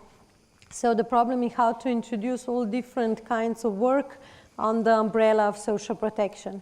For example, in Slovenia, all the reforms go in the direction that we are paying, that we have a motto that all kind of work, different kinds of work, there should be paid social contributions. So we are equalizing the costs of different types of work in relation to employment contract. So we are, from this perspective, trying to also guarantee all the people working in different employment, different work types, that they have basic social security schemes. And also it's important that we are paying for our pension schemes, healthcare schemes, so we are building the base for future generations. And also regarding the providers of the welfare state, I agree that we should think not only the state as the main provider, it's regulator, the state must remain the regulator, so it's importance of how the state is trustful, all these issues you brought up regarding the corruptiveness, the transparency and so on. But we should think how to incorporate different players as well, especially civil society, non-governmental organizations, to be the providers of the welfare, social welfare in a broader sense. In Slovenia, we are right now in the process of reforming the centers of social work. So these are the most important institutions who are providing services for those most deprivileged. And the problem was that those institutions are not close to those individuals anymore. So the issue is to bring them closer to the needs of those people, to reform them so they will be more mobile, working more on the field. And also the key issue is how to provide, to have money for providing the programs which will address their deprivileged, the issues why they are deprivileged, so that we empower them so they will be able to enter the labor market, and to entering the labor market they have a possibility to move from the poverty. So the labor markets, the decent work, that's the answer for the problems also for social cohesion. Thank you. Bueno, muchísimas gracias. La floor está abierto. El señor ahí, por favor. Un segundo, por favor, identifíquese siempre. Un momento que tenga, ya tiene el micrófono. Y por favor, comentarios cortos y preguntas a los panelistas. Sí, comentarios. Breve. Buenos días, Gerardo Rodríguez, de Nicaragua, Poder Judicial.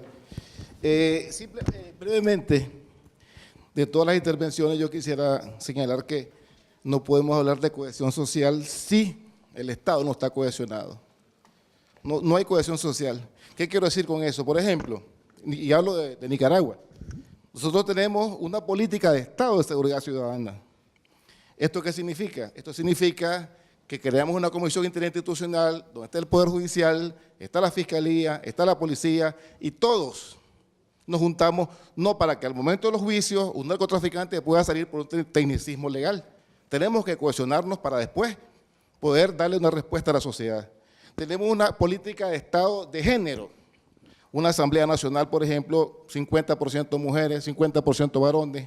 Las alcaldías, 50% mujeres, 50% varones. Y en el Poder Judicial, una política de género, 60% de mujeres, ¿verdad? ¿Enfocada a qué? Enfocada a luchar contra la violencia de género. la Asamblea aprueba una ley de género que combate la violencia contra la mujer, política de género de Estado. Eso tenemos, por ejemplo, allá. La política de integración, por ejemplo, del Poder Judicial, un modelo de gestión de despacho donde enfocado a reducir la mora judicial y felizmente, por ejemplo, la capital está ahorita en 0 mora judicial. ¿Por qué? Producto de esa política de Estado. Y finalmente, creo que es importante, todos también, la política de reducción a la pobreza. Ahí está incorporado los afrodescendientes, los indígenas, las mujeres. ¿Por qué? Porque tenemos un gran flagelo en América Latina y Sudamérica sobre todo, que es el narcotráfico, y eso nos genera muchos recursos. En la medida que combatimos, organizamos el narcotráfico, tenemos más recursos para reducir la pobreza y, por ejemplo, en Nicaragua, en los últimos 3 meses, hemos reducido en más del 20% la pobreza. Muchas gracias. Muchas gracias. Yo creo que era más bien un comentario y una opinión que una pregunta, pero me gustaría también que ustedes no solamente hicieran un comentario, sino también utilicen este panel. El señor aquí en la primera fila, por favor, es el segundo interviniente. Un momento.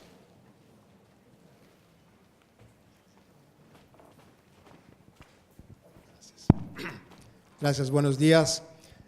Yo soy Paulo Speller, secretario general de la OI, la Organización de Estados Iberoamericanos.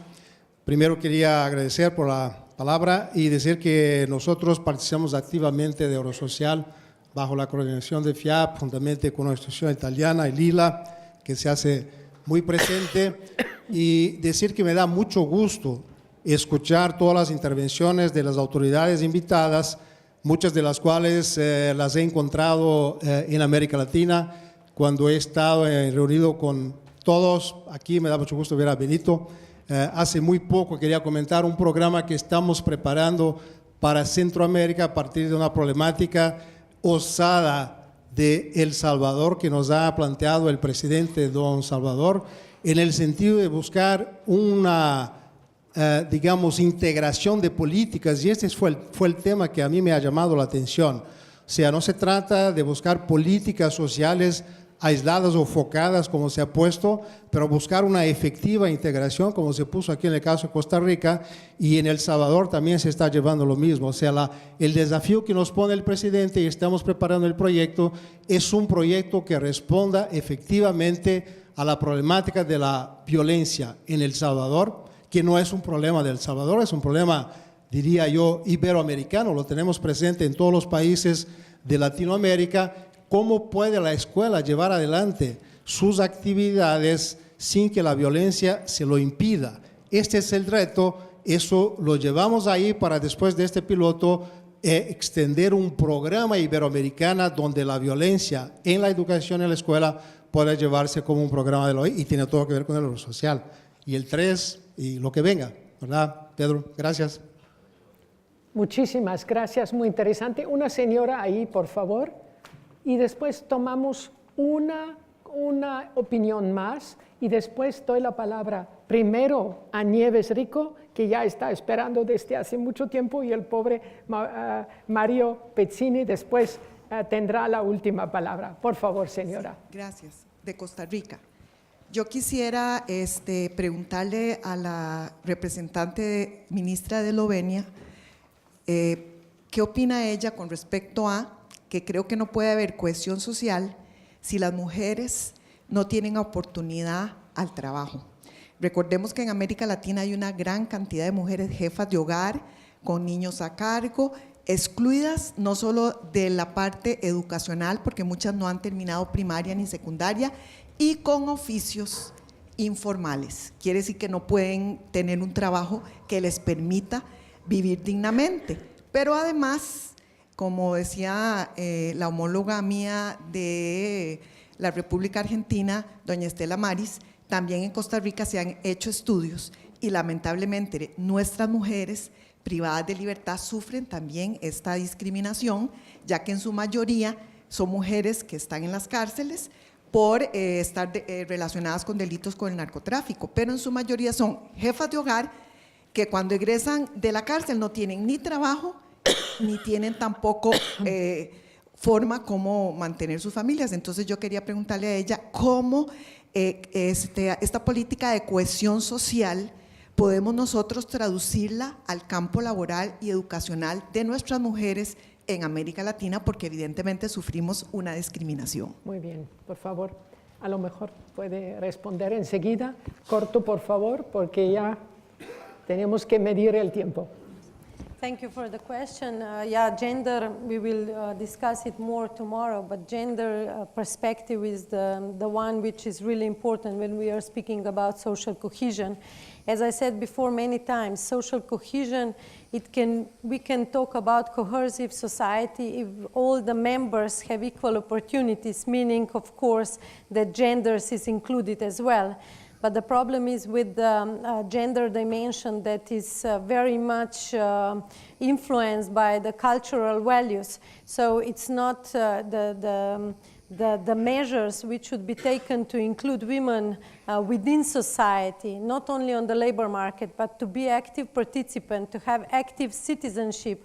It's a process. It cannot be done through night, but it's a process which should integrate many different political aspects. For example, in Slovenia, we are from the socialist period. It was that the women had equal opportunities on the labor market. So in Slovenia, even nowadays, women are fully employed. We don't know, it's only 5 to 7% of women are working part-time. So all the women which are on the labor market are full-time employed. The pay gap between men and women is one of the lowest within the OECD countries. So it's a tradition of women being active within society and on the labor market. But the problem is that women are double burdened because it was not the same process within the households. So in Slovenia, we are facing that women are on the labor market, fully participant, but on the other side, there is not the equal, opportunities in the household area. So mainly the women still do the much of the household work, which has an effect on the fertility rate. Because, for example, if you take in the EU level, the most gender equalized countries are those on the northern part, and they also have high fertility rates because this reconciling of working and family life was actually introduced within the society. If you just do that, you put possibilities for women on the labor market, okay, they will work, they will have better pension system, they will be less economically dependent on men, but still you need to go on this home, this mainstreaming should go from public area to the private area as well. And in Slovenia, that is the homework we should do. And it's much more, implicit. It's difficult to address those issues just from these political measures, but it's more cultural and it takes time. For example, we had a discussion about parental leave, I tried to introduce the logic that the man should take the parental leave, part of the parental leave, otherwise the women cannot share instead of him. And I must say that most of the political parties were against in the parliament, taking the perspective, which I don't understand, that we are somehow interfering in the space of family division of rules, which is, and it should be only the question of family members to divide, but it's not. It's the creation of opportunities and the politics. We have to make an option for women to be able to choose. And it's not always the case. I think this is also the theme of tomorrow. Yeah. Mañana se habla muchísimo sobre gender y creo estas cuestiones están ahí, son muy importantes. Si todavía alguien quiere decir algo ahora, y si no, doy la palabra ya a Nieves Rico, que efectivamente de la CEPAL es de las mujeres que desde el principio de este programa Eurosocial ha cooperado con nosotros. Nieves, tienes 7 minutos. Vale, muchísimas gracias. Bueno, después. Así. Monsieur Julia, después. Le puedes dar a No, Mrs. Julia. ya. Okay. Es Vale. el hombre de la Comisión Europea que después. Ok, por favor. Bueno, muchas gracias y buenos días o buenas tardes ya a todas y a todos. Estaba escuchando recién las interesantísimas presentaciones de los representantes de los gobiernos y la primera cosa que quisiera compartir con ustedes es que sentí que la agenda, por lo menos la agenda regional, la agenda de América Latina y el Caribe, estaba teniendo y encontrando una cierta coherencia a través de las distintas experiencias que escuchábamos. Y eso es porque desde la CEPAL, desde la Comisión Económica para América Latina y el Caribe, ustedes saben que venimos empujando lo que llamamos la agenda de la igualdad en la región. Y esta agenda de la igualdad, lo interesante es que también Eurosocial y el proceso y el debate en torno a Eurosocial desde sus inicios, desde la primera fase del año 2005-2006, formó parte de este debate y nos encuentra entonces a los países y a los organismos internacionales, en particular a Naciones Unidas, a nivel regional con una agenda en la cual la fortaleza está dada, yo diría, por no solamente el objetivo o el deseo de una mayor igualdad, sino también por entender que la política pública es el instrumento para alcanzar esa igualdad. Y entonces, en ese sentido, creo que también es importante, y ya digo, escuchando y recogiendo un poco lo que se ha planteado, que nos queda claro, y creo que en la región, por lo menos en América Latina y el Caribe, esto se ha debatido mucho, que la igualdad no solamente es distributiva, o la igualdad no es solamente de oportunidades, sino que hay un entrecruzado de desigualdades de carácter territorial, de género, de pertenencia racial y étnica, que hace estructuralmente que América Latina y el Caribe, lamentablemente, a pesar de los avances que ha habido en los últimos tiempos, siga siendo la región más desigual del mundo. Y en el contexto de esta región más desigual del mundo, en la agenda de la CEPAL y de los países de la región, la igualdad yo creo que ya dejó de ser un desafío para pasar a ser un objetivo. Pero como dice Alicia Bárcena, nuestra secretaria ejecutiva, lo social no empieza ni termina en lo social, y lo económico no empieza ni termina en lo económico. Y esto quiere decir de la importancia de que se produzca un cambio estructural en nuestra matriz productiva para que en verdad los esfuerzos y las políticas destinadas a una mayor igualdad en la región sean sostenibles. Y esto no es menor en este momento, inclusive histórico o coyuntural en los que nos encontramos, en un proceso de desaceleración de la economía, en un proceso donde han bajado los precios de los commodities, y entonces, en primer lugar, nos aparece la reflexión de que lo que no hemos hecho, ya perdimos la oportunidad, porque ahora entramos en un momento de recesión, y entonces si bien hicimos mucho para la superación de la pobreza y acortar un poco las brechas de desigualdad, no hicimos todo lo que podríamos haber hecho teniendo en cuenta el escenario que tenemos por adelante. Y este escenario nos pone una serie de desafíos que tienen que ver con volver a reflexionar y volver no solamente a decir, sino a tratar de ejecutar y a diseñar eficazmente políticas anticíclicas que nos permitan entonces hacer más sustentables nuestros esfuerzos. Y en el cambio de la matriz productiva está directamente relacionado también con una mayor inversión en infraestructura, con una mayor inversión en ciencia y tecnología, en innovación, y sobre todo pensar que para que se acorten las brechas, cualquiera de tipo que ellas sean, o cualquier origen, también tenemos que estar pensando en que las políticas sociales deben responder, tal como ya se ha dicho aquí, a su carácter universal, a criterios de universalidad, a criterios de solidaridad y de eficiencia, que nosotros en los debates a nivel regional, Benita, consideramos que no se anteponen.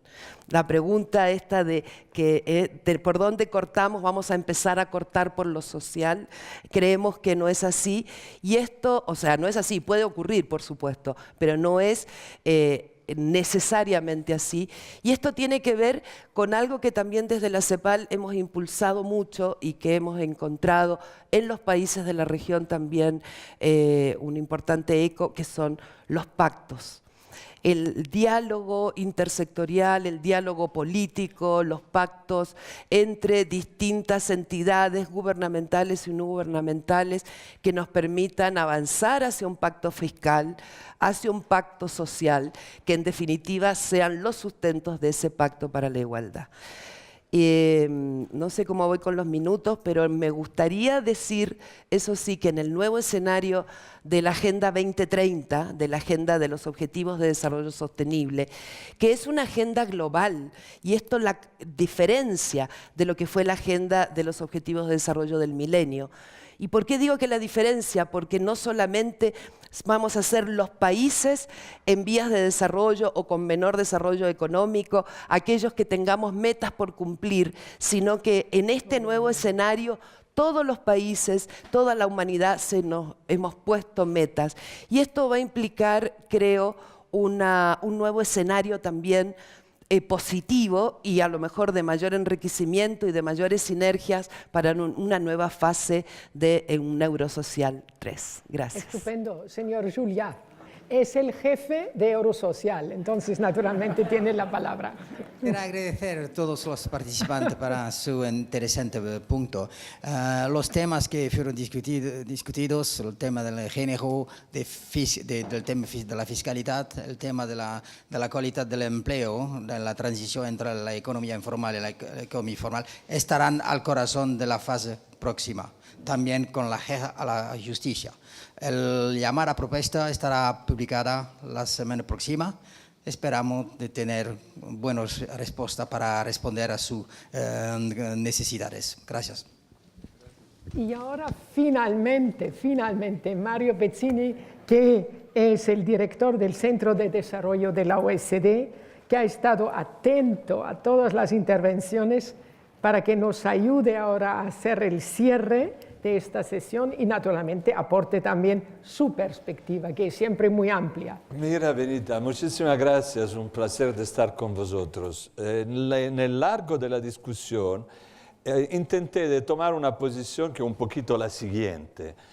Bueno, aquí estamos todos convencidos, entonces podemos intentar ejercicio retórico por convencernos más, pero en alguna medida estamos todos de acuerdo. El problema viene cuando intentamos de hablar a otros. Y aquí me venía en mente, por ejemplo, los ministerios de Hacienda, con lo cual debemos negociar siempre el presupuesto. Y la segunda pregunta que me venía era, ¿qué le contamos a Juliá? ¿Qué le proponimos como resultado de esta experiencia por el futuro? Al final me salieron 3 puntos. El primero es el siguiente. Las inequalidades. Bueno, no sirve una narrativa por hablar al Ministerio de Hacienda. Yo no sé dónde buscarla, pero una idea, una metáfora me ha venido escuchando a vosotros. Y la metáfora es de un país no latinoamericano, porque sirve siempre hablar de otros. Este país es Túnez. Túnez ha tenido por 10 años 5% de crecimiento cada año, una deuda corriente de menos 3%, ningún país al norte de Túnez ha hecho mejor, una deuda de 42.8% en 10 años, ningún país al norte de Túnez ha hecho mejor, incluido Alemania, y todavía una buena participación escolar primaria y secundaria. Y bien, después de 10 años de esta historia, explodió. En la revolución de los Jasmine. ¿Por qué? Escuchando a la gente en la calle, en Túnez o en Egipto, te contaban, bueno, yo vivo mal, el gobierno es tan corrupto, ¿cómo podemos hacer? Por supuesto, la historia es muy sencilla. Gente que salió de familia donde la tasa de fertilidad bajó, que devinieron la esperanza del futuro de la familia, que se encontraban con empleo solamente informal y un gobierno que no permitía un desarrollo de la economía porque había puesto la mano su todas las grandes empresas. Bueno, seguramente la corrupción es entonces fundamental, ma ¿es la sola explicación? Creo que hay una segunda. Y la segunda vino de una tensión social muy fuerte. Una primera explicación es que la clase media, como la vemos llamada aquí, como el leo que hacemos con la CEPAL y con la CAF, digo hace 4 años, esta clase media es vulnerable. Cambia poco en su vida y bajan a la pobreza extrema. Suben de Bolsa Familia o de Progresa o de oportunidades y caen en la pobreza extrema. La empresa se desplaza de 10 kilómetros, no tiene el coche en el 70% de los casos, cae en la pobreza extrema. Hay una enfermedad o un divorcio en la familia, cae en la pobreza extrema. Muchas veces mueres. Entonces, esta enfermedad, esta vulnerabilidad, confrontada a la expectativa que ha creado el crecimiento económico, crea, por supuesto, una fuerte tensión. Ma me permite añadir los pobres que no han subido de la extrema pobreza. Es como cuando estamos en el tráfico, que hay 2 líneas de coche, están bloqueadas como esta mañana viniendo del aeropuerto. Bueno, si la fila de lado empieza a moverse, no es que la gente dice, ¿qué pasa? ¿Por qué? No, la gente está contenta porque dice, si pasa a ellos, mañana me va a tocar a mí también. Ma después años no suben de la pobreza extrema. Llega el momento donde nuevamente hay una explosión y la gente empieza a conducir el coche en toda la dirección. Estas 2 fuentes de tensión social existen solamente en Tunisia. Empezamos a alinear casos, los estudiantes en Chile, en Brasil la gente en la calle, en Turquía la gente en la calle, en Tailandia la gente en la calle. Esta es una tensión muy fuerte. Creo que al ministro de Hacienda debemos recordarle que Túnez no es tan lejos de muchas situaciones nacionales. Aquí la cohesión social entonces deviene tema de gobierno, es tema fundamental. Pero todo lo han dicho aquí, la cohesión social, por supuesto, no es solamente un problema contingente o de seguridad pública, es un problema moral. ¿Por qué los hombres que tienen nivel de educación diferentes tienen 8 años de diferencia de esperanza de vida? ¿Podemos aceptar que gente con educación diferente tenga tan grande diferencia en la esperanza de vida? Ma en segundo lugar, gente que no tiene confianza porque ve que está excluido de la sociedad o que también intende mantener su privilegio, no va a apoyar la creación de bienes públicos y la competitividad general de la economía baja.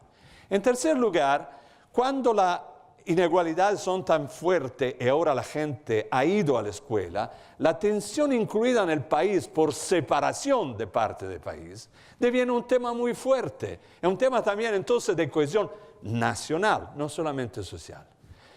Ma esto es inegalidades, y muchas veces pensamos a la renta. Todo aquí lo han dicho, hay mucho más. Hay inegalidades regionales, como en Túnez. Hay antes de la revolución y todavía. Hay inegalidades de género, muchas veces no representadas por la estadística. Porque el punto es, ¿tienen las mujeres acceso a la propiedad de la tierra? ¿A qué edad se deben casar? ¿Cuántos niños pueden tener? Hay instituciones sociales que bloquean entonces la posibilidad de las mujeres de participar en la sociedad, no solamente tema de mercado laboral. Y hay mucho más de inegalidades. Ahora, mi primer punto es el siguiente. Hablamos muchísimo de inegalidades, todos estamos convencidos, pero cuando se regresa en el gobierno discutimos de qué, de PIB y de crecimiento económico. ¿En qué momento vamos a sustituir la medición considerando que el PIB es una herramienta? No es toda la historia. ¿Cuándo empezamos a medir el bienestar? Acabo de salir de México, donde se ha tenido el foro de estadística de la OECD, que se tiene cada 2 años, Stiglitz, todo el mundo, estamos todos de acuerdo. Ahora medimos el bienestar. ¿Cómo se mide el bienestar en América Latina? Entendimos, en América Latina no está atrasada. América Latina es una parte del mundo donde el concepto de bienestar es antiguo. Lo encontramos en la Constitución de Ecuador, lo encontramos en la Constitución de Bolivia, en muchos otros países. Medímoslo. En este momento será mucho más fácil hablar numerótico, encontrar ministro de Hacienda y explicarle por qué es tan fundamental. Segundo punto. Todos hemos coincidido en decir que la política pública es indispensable. Hemos entendido hablar muchísimo de diferentes tipos de política pública. A mí me parece que el tema agregador aquí es el siguiente. No necesita tratar con esta gente que saliendo de Bolsa Familia o de Oportunidad o de Progresa se deja sola. ¿Qué falta en América Latina? Como en muchos países en desarrollo, falta un sistema de protección social. Cuando uno sale de la pobreza, en un país, no sé, como puede ser Portugal, encuentra una política social que se ocupa de esta gente. ¿Cuál es el sistema que ofrecemos? No los pedacitos. ¿Cuál es el mosaico que le proponemos a la gente? ¿Y qué mosaico vamos a construir? Sobre todo, sabiendo que hay un problema muy fuerte de política fiscal. Sí, es verdad, es muy diferente frente a Italia. En países donde tenemos 15% de recaudación fiscal, el Estado puede hacer su función básica, política pública no. Muy poco. O tiene la gana de no tener el ejército, entonces un pedacito de la torta importante que se puede destinar a otra cosa, o si no, no hay solución. Se debe aumentar la recaudación fiscal. Pero la recaudación fiscal no aumenta si no hay legitimación fiscal. Entonces, ¿qué hacer? A mejorar la calidad de los servicios a los ciudadanos. No podemos hablar de recaudación sin gasto. Entonces, aquí hay un enorme tema que se debe afrontar. Que me permiten de añadir uno más cuando hablamos de política pública.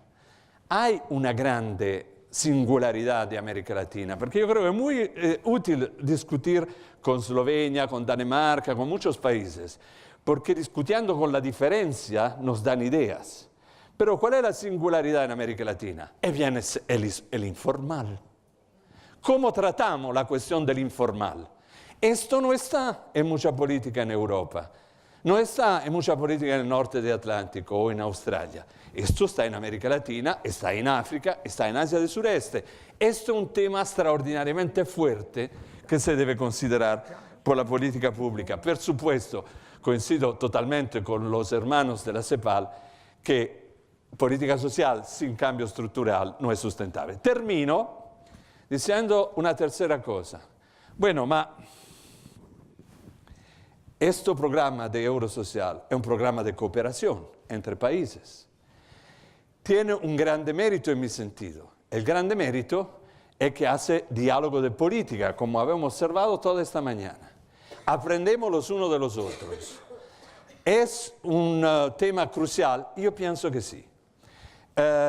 Hoy, en los flujos internacionales más importantes monetarios son la inversión extranjera. Pero inmediatamente después hay la remesa de los inmigrantes. Esta es una fuente enorme de desplazamiento de capital internacional. Las ayudas públicas vienen mucho más atrás. Entonces, se trata de racionar las ayudas públicas. Por supuesto, pueden tener una función muy fuerte y muy interesante. Pero a nivel internacional y de cooperación, el que cuenta extraordinariamente son las ideas, las experiencias de política que no podemos cambiar. Esto hace Eurosocial, y en esto es fundamental. ¿Por qué es tan fundamental? Por la última cosa que la hermana de la CEPAL nos ha dicho. Los Sustainable Development Goals los habíamos aprobado, pero ahora se trata de implementarlo. ¿Y qué hacemos? Soy 17, va a haber 169 objetivos, 300 y pico indicadores. ¿Cómo podemos batallar sur todos los frontes al mismo tiempo?